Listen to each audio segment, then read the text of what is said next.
Ai, inferno. Olha que ela botou Nanda, te amo. Nanda, nem botei nada aqui. Que é Ana Francisca. Virgulina. Que nome, virgulina. Que cada parte bota cada nome de filho. Ó, Beto, eu amei isso aqui, achei tão chiquinho. Vai querer? É pra dar de lembrança, gente. Eu não disse que eu queria, não. Você já foi igual àquela pessoa. Eu perguntei, eu não sei que você conseguiu, porque eu não consegui um pra mim. Eu pensei que foi de graça. Ai. Vou tirar essa carinha aqui. Nem tire. Botar uma carinha bonitinha daquele adesivo. Não, Vai comer macarrão, já? não vou não. Ai, meu Tá uma pé. delícia. O pirê tá salgadinho do jeito que você gosta. Uma Sal- vai comer, uma vai comer, tá pirê tá cozinha. Ai, não foi minha mão não. Não foi minha mão não. Vem, Roberto. Ai, gente, eu vou comer.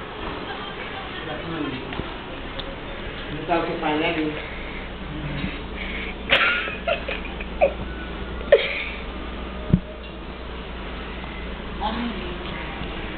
Vire! Eu também quero ver o que você fez comigo.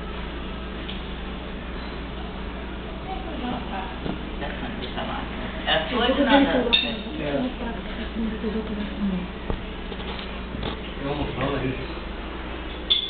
Você não vai deixar eu ver minha foto não, né?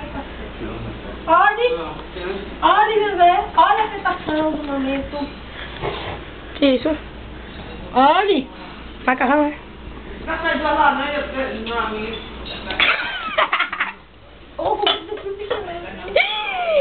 Ai. Tá dormindo pra quem, velho? Toda coisa dela, ela não acha que ela fica, mas quando ela come, ela não Que? Fala de novo.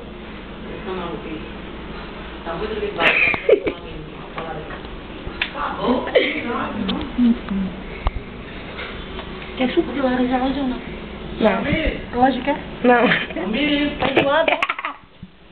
Diga, dona Cida! Descansa da laranja aí. Tá enjoada? Eu quero suco de laranja. Sem gelo, sem açúcar e não bata no liquidificador. Aliás, com gelo, com gelo. Você vai comer agora? Vou beber agora. Você vai comer agora? Eu não vou comer agora, eu vou beber agora. Não, só faço se você comer.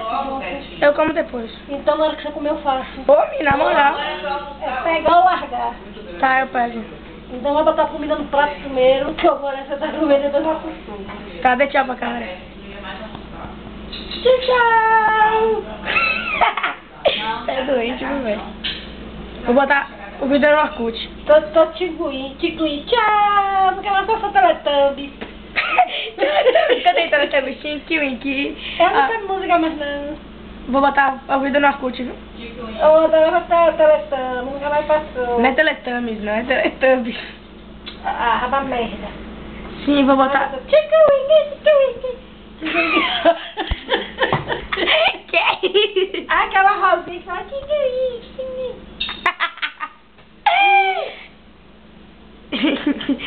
Ai, ai. Nunca mais passou. Ah,